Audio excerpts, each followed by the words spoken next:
Before the Ranger Creed is recited by a formation of Rangers at any ceremony, you will always hear the narrator say this: "Will all Rangers, past and present, please join us as we recite the Ranger Creed." Every Ranger will stand, and as they say those 6 stanzas, they are transformed back to a time when they had the pleasure and the burden of this brotherhood. That feeling is hard to describe. However, it's one that never leaves you. It's a connection that spans the globe and can be reignited when you hear the phrase, "Hey, Ranger, what battalion are you from?" Amongst this formation, there are Rangers that stand out. They are legends of this elite organization, and when their names are spoken, people instantly have a story and for a moment relive it. Legend of the 75th podcast wants to capture that feeling and those stories. We want to ensure that these legends' triumphs and sacrifices never fade away. So sit back with your favorite adult beverage and listen to the stories from the legends of the 75th. Hey, everybody. Welcome to another episode of Legends of the 75th. It has been an absolute busy month. If you haven't headed over to the website, www.legendsofthe75th.com, highly encourage you to do it. We got a bunch of new blog posts up. We got our first documentary up, Rangers Leading the Way, in conjunction with Vet TV. New apparel, partnership with Cameron Foth, giveaways. I'm sure there's other stuff that I'm forgetting. So, and the best way to stay informed is to sign up for our newsletter and to also become a member on the Patreon page. If you do all that, you'll stay informed and you'll know what episodes are out there. I have absolutely the honor to sit down and talk to, I don't even remember how we got linked up. I'm trying to remember who the hell told me to reach out to you. Was it Dellinger? Shit. It was Dell. Yeah. Okay. Yeah. Dang Odell. Dang Odell. So Dang Odell told me that I should sit down with Matthew Bruni. And the reason is not only because of his incredible career where he started out as a 35 Fox, then, it's pretty cool to do that kind of stuff. Don't get me wrong. We need our intel guys. They do great work, but who doesn't want to fucking kick indoors and blow shit up? I mean, let's just be honest, okay? I mean, it's cool to watch guys do that, but it's way cooler to actually do that. So he transitioned over and, became 11 Bravo and had 8 total deployments, and we'll talk about that. And I'm very interested to kind of, unpack a little bit of the intel side, looking at things from the intel side, and then actually going out on target and, kind of the genesis behind all that. But then also another big part that we wanted to bring him on the episode is his current work with Marauder Group, the Marauder Group, and how they're focused on breaching and innovating breaching, something that is near and dear to my heart. I'll probably make him, feel like a dinosaur when I talk about ECT, old wall charges and, some of the crazy shit that we used to do back in the day when P was for plenty and we were trying to figure stuff out. We sure in the hell were not doing calculations in grain weight. We were doing everything's in pounds of TNT equivalent. So anyway, I'm excited to dive into that. And I'm sure he's going to school me up on a lot of things that I just haven't thought about in a long time. But anyway, Matt, absolute honor to have you on. Legends, man. How you doing? Good. Yeah, I really appreciate you having me on, man. Like I said, it's kind of weird being on a podcast called Legends of the 75th because definitely don't consider myself a legend, right? Especially compared to a lot of the other folks like, the Kurt Donaldsons, people like yourself that put in a lot of time and work, with the organization. I feel like I'm kind of like one of the average Joes when it comes to, service and everything that I did with Ranger Regiment, but I really appreciate the opportunity. Yeah, man. Well, I'll tell you, two things I'll offer, just perspective sharing is one, yeah, we serve in a regiment, we do great things, but part of it is also what people go on and do afterwards and how they impact the community and they, do something that, Mike Hall talks about all the time, continue to live the Ranger Creed and be a Ranger for life. And what is a Ranger, what makes a Rangers unique, not only when they're in the organization is one, they're always challenging the status quo, they're pushing themselves, which just elevates the whole organization because everybody's fucking doing that. But when they go out and they do that in the civilian market, I literally had this conversation with somebody. I said, listen, and they were asking about people for different positions. I'm like, you put a Ranger in that position, they don't know anything about what you're talking about, but they're going to figure it out. They're going to adapt very quickly and they're going to innovate and they're going to push the whole organization into a new trajectory. Yeah. I'm not saying every Ranger does that, but by and large, the Rangers that really stand out, they do. So I offer that up. And second, well, I get it, with the Legends of the 75th, and maybe not, trust me, I have the worst case of imposter syndrome. Not only am I the host of the goddamn show, but then also I get to sit down with these people that are larger in life, and I got to try to act like I deserve to be having a conversation with them. So I get it. But you take yourself against the average population of the world, the fact that you served in the 75th for 9 years, I mean, it's a very small percentage. So, especially as, two different MOSs, which is, is Yeah, not something always, unique. yeah, it definitely is unique. And not a lot of dudes are doing it. And I could tell you a story about an Intel guy that I knew that tried to do it. And yeah, he got fired pretty quickly. So, yeah. Yeah, and there was a lot of hesitancy surrounding that, so it wasn't a very easy transition. There was a lot of um, hard no's, like no, Bruni, you're never going to go to a line company because we've played this out numerous times with other people, Yep. and it failed miserably. Yep. And it actually happened in the same platoon. Obviously, I'm not going to mention names, but when I went Yeah. to One Sure. Alpha, they just had a bad taste in their mouth with a previous guy that was an Intel guy. Went to go get his tab, worked a drug deal, went to a line company, and was just a piece of shit and didn't Yeah. perform. But it's a case. This is the same thing that I said at the time too. It's it needs to be a case by case basis. It If the does. guy is ready to make that transition. And I think that the biggest holdup with most guys that have a career change and want to go to the line company, and it's not something that they start out doing, is that you can't go over there with like, hey, I'm a tab, or like I was just about to pin E5 when I went over there, and you can't go over there with that mindset of like, oh, I've been here, I have like seniority, and I'm somebody. Like you have to treat yourself like a private because you are a Yep. private. You don't know anything. Yeah. You think you may, but you absolutely know nothing tactically. So um, you have to eat that, slice of humble pie and kind of sit down and understand that you know you got to learn, and there's a lot of things that you got to start working on in order to kind of have a seat at the table and be respected by your peers in that organization. Because as you know better than anybody, um, it's a very much like producer, perform or get out kind of environment. They're not going to just keep somebody on a line company in a position, No, they're especially not. in some kind of a leadership role, whether it's a gun team leader or all the way up to a platoon sergeant, just because their timeline and everything else puts them there. Like you absolutely have to be able to perform and do the job well. Yeah. So 100%.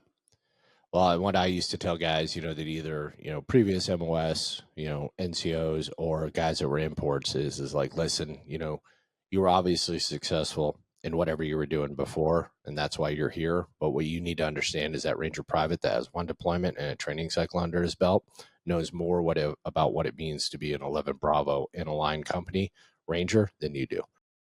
100%. It's not it's not that you're not, incredibly intelligent or, you're completely capable, but when it comes to that they know more, so you just got to, just like you said, you got to take a big bite of that humble pie, otherwise you're not going to be successful. And the guys that didn't, they were not successful.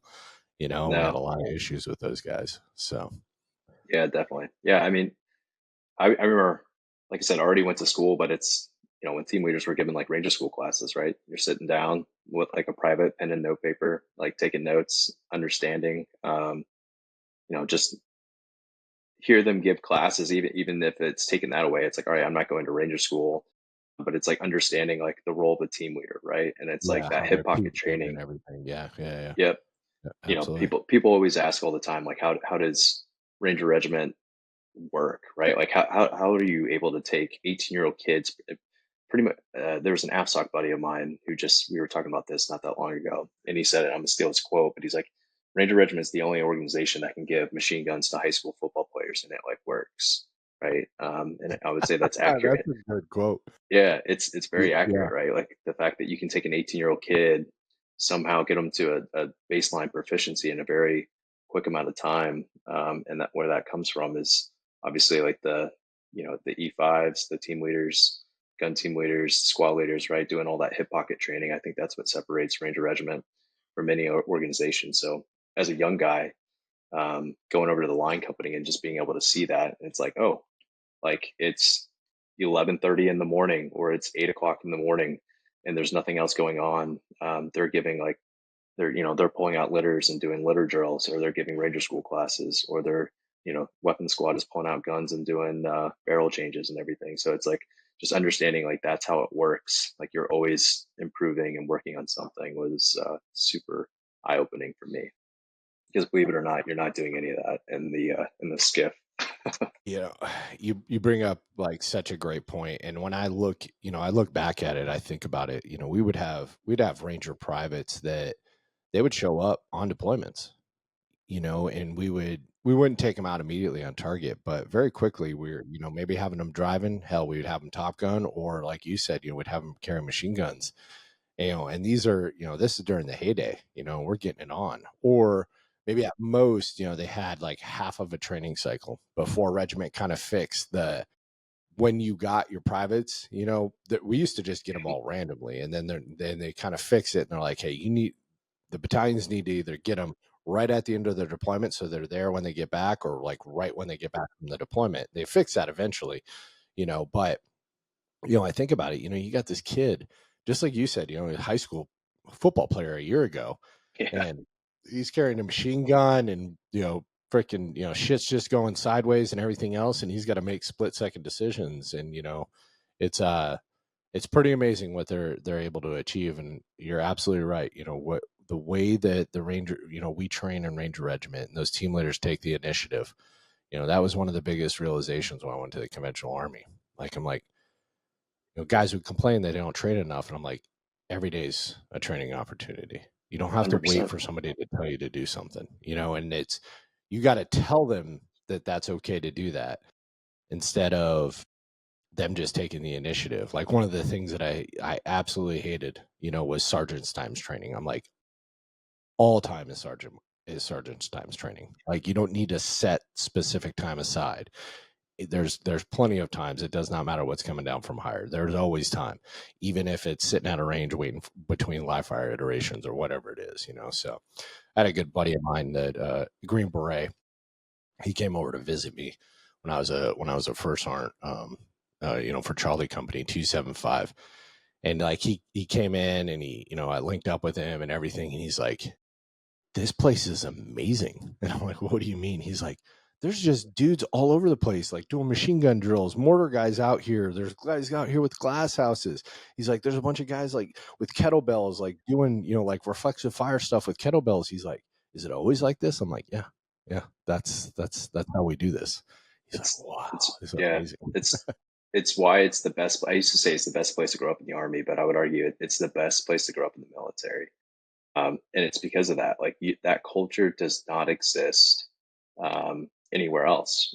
There's a couple other organizations. I could be wrong on this, so fact check me. But I think what NSW they allowed like younger kids, right? They don't have an age limit. It's not like group where you have to be like 21. So you can see that there's a big difference between I would say the proficiency level of those younger guys and kind of the culture surrounding it with Ranger Regiment versus like NSW and maybe some of those other organizations that have super young guys. Um, and like I said, it's just why it works and why it's the best place to grow up is because generally speaking, like, sure, you may have a, shithead team leader or something like that, but generally like they're always going to be allocating time to training you and making you better physically, mentally, and then obviously proficiency wise as well.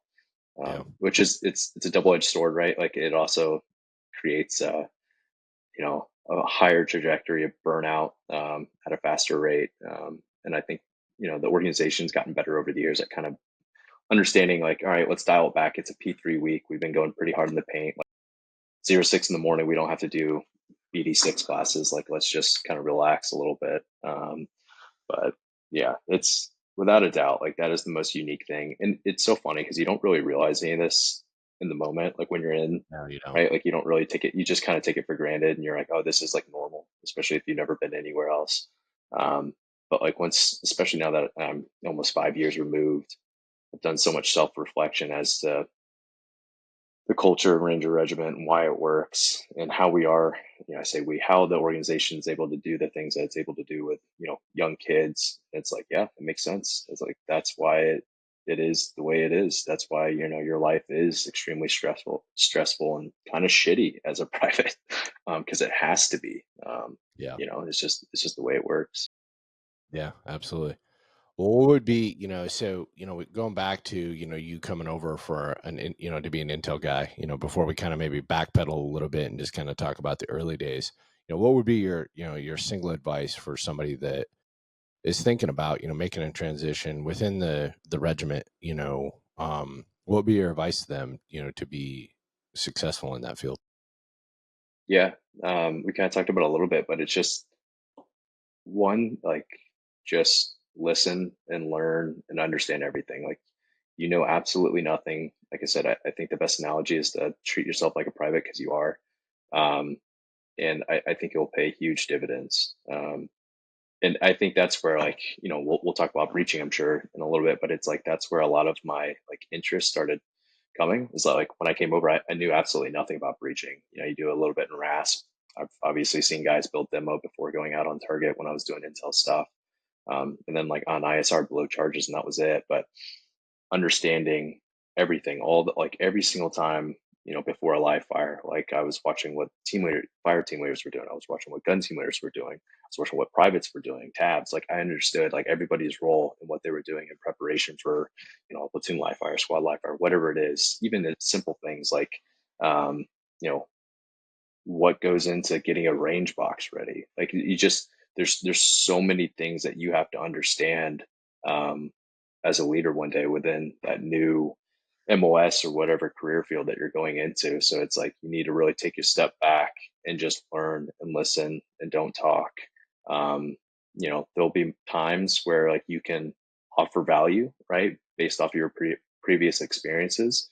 And I would like to think, that was like some of the, probably the little bit of value that I did bring, was being able to give like a class on, like, hey, like, this is how a joint task force like targets and processes, Mm.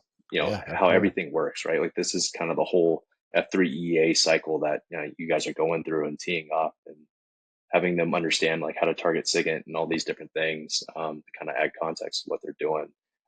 So there'll be moments for injections like that, from your previous experiences, but don't don't make that the priority. The priority is to learn and get proficient as soon as possible. Yeah. Good advice.